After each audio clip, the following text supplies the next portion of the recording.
బాలీవుడ్ తో పాటు సౌత్ లో కూడా మంచి గుర్తింపు ఉన్న హీరోయిన్ కియారా అద్వానీ తెలుగులో ఈ అమ్మడు భరత్ అనే నేను సినిమాతో ఎంట్రీ ఇచ్చింది. వినయ విధేయ రామ సినిమా నిరాశపరచడంతో కాస్త గ్యాప్ ఇచ్చి ప్రస్తుతం రామ్ చరణ్తో గేమ్ చేంజర్ సినిమాను శంకర్ దర్శకత్వంలో చేస్తున్న విషయం తెలిసిందే. ఈ అమ్మడి పారితోషికం ఈ మధ్య కాలంలో అలా అలా పెరుగుతూ పీక్స్కి వెళ్ళిందని బాలీవుడ్ మీడియా వర్గాల్లో కథనాలు ప్రచారం అవుతున్నాయి.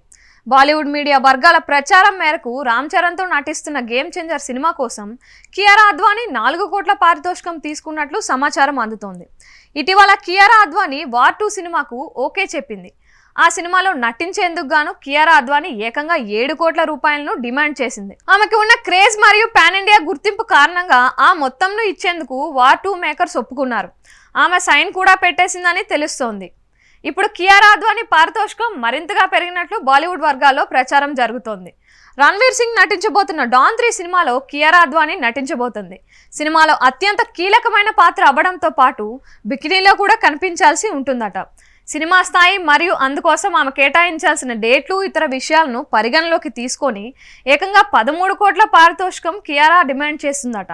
ఆమె డిమాండ్కు డాన్ 3 మేకర్స్ గ్రీన్ సిగ్నల్ ఇవ్వడంతో పాటు త్వరలోనే ఆమెకు వర్క్షాప్ నిర్వహించబోతున్నట్లుగా కూడా తెలుస్తుంది. 2 సంవత్సరాల గ్యాప్లో కియారా అద్వానీ పారితోషికం అమాంతం పెరిగింది. సౌత్లో స్టార్ హీరోయిన్స్కు 2.5 నుంచి 3 కోట్ల పారితోషికం ఇవ్వడం గొప్ప విషయం. అలాంటిది కియారా అద్వానీ డాన్ 3కి తీసుకోబోతున్న 13 కోట్ల పారితోషికం అందరికీ సర్ప్రైజింగ్గా ఉంది. ముందు కియారా అద్వానీ పారితోషికం లెక్కలు ఎలా ఉంటాయో చూడాలి.